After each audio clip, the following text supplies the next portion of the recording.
welcome to a First Division show. Haven't done these for a while, to be honest. It's getting time to do them, guys, but there's a lot to talk about in this one, I guess, and that's the good thing about it. But obviously, I've been keeping a strong eye in the First Division and seeing how things go, etc. But we'll start off a couple of talking points. We'll start off with the games, but within that, there's a couple of talking points in it. Obviously, Stephen Henderson losing his job, or actually not losing his job, resigning. Apparently, I found out this morning. As manager of Longford Town, and obviously Cork City having to play away from Turner's Cross. As I speak, we don't know where they're going to be playing, but we'll get into those as we're talking about the games. First game up at Lone Town, and Finn Harps finished at Lone Town 1, Finn Harps 0. Dean Ebby with his fourth goal of the season on 24 minutes to give the Midlanders a big 3 points. It moves Athlone to 7th in the league. They're on 12 points. Finn Harps still second on 18, 4 behind Cork, who lead the table, and UCD are 3 points adrift of the Ballybuffet side. A game where probably Athlone, I think, probably deserved to win this one. They had a number of chances. As I said, Dean Ebbe gave them, scored the winner with a nice little header.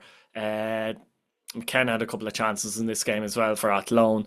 But at the same time, Enda Minogue made some good saves in this game from Edigan, who's been quite good this season for Finn Harps. He's a real outlet for them up front. He really can get in behind, got a bit of pace, and is a good finisher. But Enda Minogue made 2 very good saves in this match, especially the second one, I think, where he rushes out and gets out very quickly before the keeper, the striker, can even see and make a decision. And I think that's key sometimes. So Enda Minogue is a good goalkeeper. He was formerly at Bowes, but he's a very good goalkeeper, doing well at Athlone. And they'll be delighted with this victory, I think. Where Finn Harps, I think, disappointing result for them on the day, but signed their second defeat of the season. If you look where they were last season, they were really struggling last season. Really young squad under Dave Rogers. Probably tried to change too much. They've gone back to type to some degree, and under Darren Murphy, who obviously knows a bit about the club, etc., clearly, as we know. And they've gone back to type a little bit. They're generally hard to beat. But they play a lot of counter-attacking football. It's not like they lump it up. But I do think Finn Harps have an identity as a club. And I always think as a club, if you have a certain identity, I think it's important to stick with that and be held with the begrudgers or whatever. You don't want to be easy to play against. And Finn Harps were certainly easy to play against last season. This season, not so much, clearly. Second in the league, as I said, going really well. Adding experience like Tony McNamee coming back, for example, and obviously David Cawley coming into the team.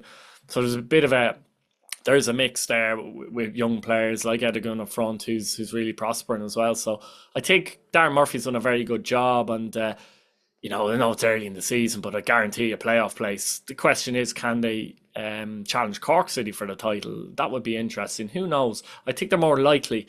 Possibly UCD as well, maybe too, because we'll talk about them a little bit later. But Athlone Town, look, they're 3 points ahead of Kerry FC. In 7th place in the table, but they're obviously joint. They're in 7, but Bray are on 12 points also, along with Treaty United. Wexford just above them on 14. So they're in the mix for the playoffs, and that's all they can ask for, and that's all they will ask for, I think, Athlone, if they can be in the mix till the end of the season and see if they can nick a place there. But a good result for them, beating Finn Harps by 1-0 at Athlone Stadium. Cove and Wexford finished. Cove Ramblers 2, Wexford FC 4. Cove's second defeat on the bounce, Wexford's second win on the bounce, and James Keddy be a much happier man after a sluggish start to the season, won't he? They're on 14 points, 4 points from second place Finn Harps, 8 points from the leaders Cork City. Very good win here and fully deserved. In fact, they probably should have had more goals in the game. They played some good football, Cove. Some of their defending was very poor, to be fair. Thomas Alua grabbing 2 goals, Hanratty grabbing 2 goals for Wexford, Larkin and Abbott from the penalty spot within a minute actually for Cove. And I suppose that was the mental thing. Wexford took the lead very early after 4 minutes, Alua with a tidy finish. But in the space of, I'm looking at here, Hanratty on 52, Hanratty on 54 had put Wexford 3 up. And by the 56th minute, basically, it was 3-2. Larkin with a tidy finish, his third of the season of 55, and Abbott's penalty on 56, which was a penalty. The Cove player was taken down, and a penalty was given and was tucked away by Abbott. So, Cove were well in the game, showed a lot of spirit, despite maybe Wexford being the better side. But the Alua goal with 20 minutes to go probably sealed it, and Wexford a number of chances after that. Big win for Wexford on the road. Of course, Cove now have that new artificial surface, which, look, I'm not a big fan of artificial surfaces at at league football, so to speak. But it's needed at Cove, I think. It is needed at Cove because, the weather conditions there can be horrendous and lead to a very poor pitch. We'll get onto that with Cork City in a few minutes too, but it was the right decision, and they'd be delighted that that's done and dusted, and then they're playing their home ground now. It might have to take a while to get used to it, to be fair. If I'm honest, the artificial surface, I think that's something that's may take time for them and get used to, but they will get used to it, I'm sure. But I suppose they'll be disappointed. Gary Hunt will be disappointed with their start of the season. I know they have a game in hand with majority of teams, but at the same time, they're ninth in the league, only had one win from 9. But it was always going to be very difficult. Shane Keegan done a tremendous job last year, and not only did they lose Shane, but they lost a number of top players as well. And it was always going to be difficult with other clubs, spending a bit of money, etc. But it's still early in the season. They can improve, and I think the disruption around Coleman's Park probably didn't help them. It had to be done, but it probably didn't help them. As for Wexford, as I said, James Keddy would be a much happier man after a poor start to the season, to be honest with you. They've conceded far too many goals, though. They've conceded 15 goals, and that's something they'll need to improve on. Entertaining side to watch, though, no doubt about it, and you'll get entertaining games when you watch Wexford play. They'll be hoping Alua kicks off, because Alua, for me, I like Alua. I always feel he's capable of doing better than what he's doing, so they'll be hoping that he kicks on from that. And as I said, superb win on the road for Wexford. We'll get on to 2-0 now, and one of them was a Munster derby in Marcus Field where Treacy drew 0-0 with Kerry FC. And actually, Kerry would be the most disappointed with this result, believe it or not. I think they're unbeaten in 7 now. I know 6 of them are draws. In the league, I think they're unbeaten in 7. 6 of them are draws. 3 defeats and not in 10 games, though, compared to last year. You know what I mean? You don't want to be sounding patronising, but come on, they're a brand new club. They've made serious improvements this year. They're 8th in the league at the moment, 9 points, 1 win, very good 3-0 win against Longford. But as I said, they're unbeaten in, is it 7 games? 7 league games I think they're unbeaten in. I think they lost their first 3. That's progress. That is serious progress. But they had a great chance here in this game, didn't they? And I think Teagan should finish it. He kind of goes for power when he can place it either side, hits the bar. But to be coming away from Marcus Field maybe a little disappointed with a 0-0 is a testament to them. To be fair, Conor McCarthy's come in there. He's only 26 and he's done a superb job. At times they've played nice attacking football. They've grown in confidence, but they've been compact in other games and 0-0 draws in Finn Harps, for example, and stuff like that. Their biggest defeat was a 2-0 loss, in Turner's Cross. It's great to see, and the crowds are doing really well at Mount Hawk as well. It's fantastic to see. The team is led by Shawnee Maguire, and he's been brilliant for them this season. He's really leading that team. And it's great to see. Delighted for them. They're progressing better than I thought they would, if I'm honest with you too. Treacy, as for Treacy, a disappointing last few weeks for them because they're on 12 points now. They're 6th. But they started the season so well, didn't they? And Tommy Bard seems to, overachieve nearly with them every season. It's hard to know where they'll finish because they're kind of in that spot where they're 6th, but they're on 12 points, only a couple of points, 3 points out of Kerry, for example, only 3 points behind UCD in 3rd. But overall, they'd be pleased enough with their start. They don't concede many goals at all, do they? They've conceded 8 goals. Probably like to score more goals. I think Constantine and Curran are their main 2 threats. They probably need a few more to dig in when it comes to goals too, and but as I said, I think Barrs will be relatively happy with the start they've made. At Belfield, finish UCD 0, Cork City 0, and I think UCD be more pleased with this point. Cork had a number of chances in the game where they could have scored, and with Cork City, Jack Doherty and Kieran Behan are the joint top scorers in the league. Kieran Behan of UCD with 5 goals this season. Cork will be happy with their start overall. 10 games gone unbeaten, 6 wins, 4 draws, only conceded 2 goals. But for a lot of the season, they've been missing 6 or 7 players. So I think Crowley's still out. Bargery is only back in the side. Dykesdale is still out, for example.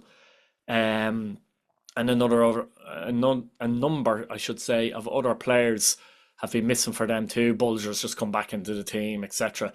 But they'll be happy. Very solid at the back. I think Lyons has settled in really well there. Player I've always liked, Charlie Lyons, formerly of Cove and Galway. And he's settled in very well at the back. Nevin at right back is another one who's settled in very, very well. Jack Doherty's come in, obviously from Cove. As I said, joint top scorer in the league. And young Cathal O'Sullivan, they've got Uma as well up front, who's only 16 years of age, I think, as well, and he's played a couple of games. So nice blend of youth and experience. Sean Murray, another one. So they've been going well, and I think there's another gear in them at some point as well. I think that squad will really start to show itself by the end of the season. I don't think anyone has the squad to compete with them, if I'm honest with you. But they're miserly as well. They're not conceding many goals at all. They'd be disappointed, as I said, not to have scored, because they created some decent chances in the game. Enough probably to nick the game 1-0, so that's disappointing. But they haven't lost anything in UCD, and they actually gained a point in Finn Harps, who are their closest competitors. The UCD, I think, will be happy enough. Solid start, 15 points. Can they get themselves into the race? It's always difficult to know with UCD, because you don't know what's going to happen in the summer months with players and stuff like that. And as I said, at the start of every season, there's always a fresh batch of young players coming in. But they have some experienced players, experienced young players, should say, Kieran Behan there. And, of course, Ronan Finn, steady and influence there too. So I think they'll be fairly happy with their start to the season, and you'd expect them to be in the playoffs. As for Cork City, and quickly want to mention, I suppose, the ground situation, and it's very disappointing, isn't it? That Turner's Cross, for the foreseeable, won't be available. As I speak, there's still no news on where they're going. There's been talk, Bishop's Town, talk of sharing with Cove at Coleman's and Musgrave Park. I would have thought Musgrave Park would make the more sense.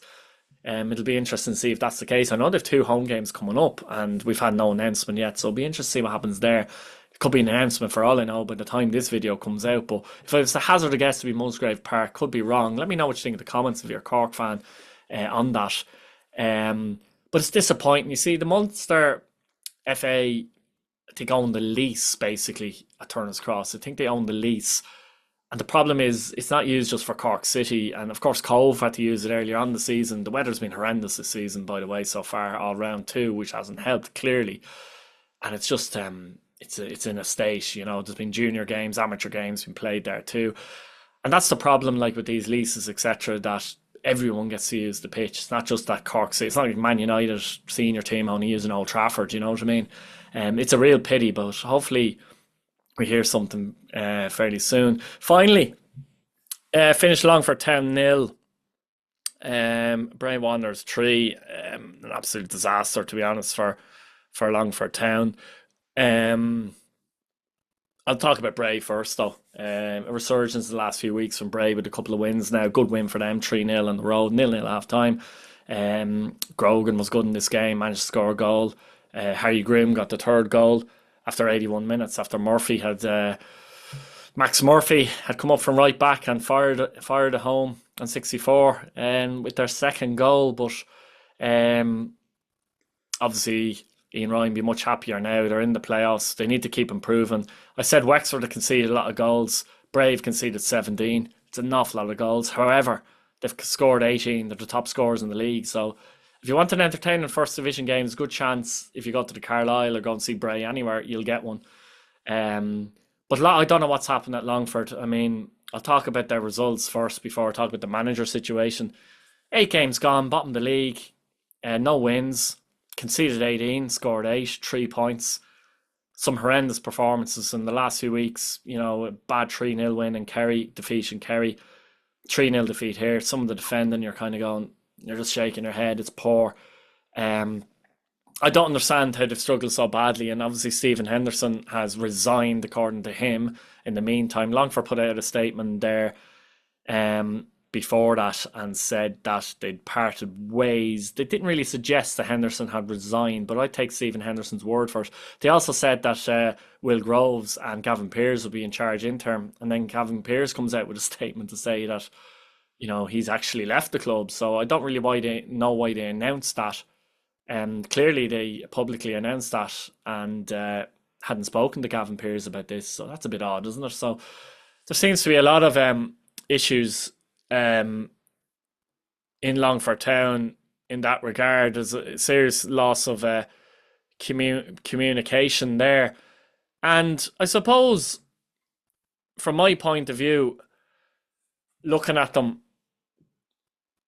they're a better side than where they are. They're a better side than where they are. There's no doubt about it. I'm not really sure what's gone wrong. They've some good players. They've Jack Brady in goal. They've got Chris Lyons up front. Carl Chambers, Elworthy is still there. Um, Connor Crowley, Bastian Heary.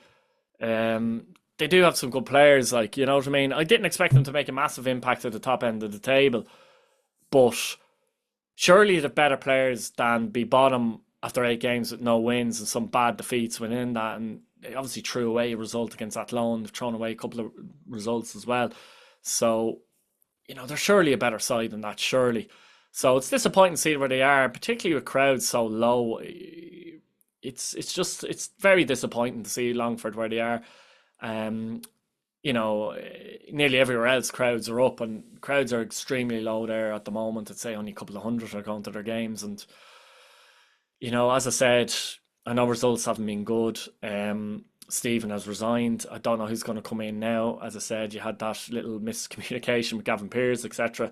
It just doesn't look great, does it? But look, they've better players than what they're showing. I've no doubt about that. There are better players at the club. For whatever reason, it didn't work under Henderson. They seemed to get into a rut and couldn't get out of it, basically. And Stephen has decided to resign. Probably the right thing. I think he's been a bit stressed, if I'm honest, in the last few weeks, which is highly understandable. Just seen some of the interviews and that, and you know, when it gets to that stage, it's very difficult for anybody, isn't it? For himself and the club and the players, to be fair. And maybe just a fresh approach might help them out, because I said they have better players than that. But a very disappointing defeat at home to Bray for them. But as for Bray, as I said, picking up results. Can they go on a run? It's the challenge Ian Ryan, I'm sure, will put on the team. Because a couple of weeks ago, you probably would have questioned it and said, is Ian Ryan under a little bit of trouble? Now, it's not a case of all of a sudden everything's great at Bray, but you know what I'm saying? It's a difficult one at times to judge Bray Wanderers. An awful lot can go on there too. But again, they've got good players, and I think they should be aiming for top three with the squad of players that they have at Bray Wanderers. But look, guys, I'm going to leave it there. Let me know what you think in the comments. If you like the content, please subscribe to the channel. Like the video. It helps the algorithm. And we'll talk to you soon. Bye-bye.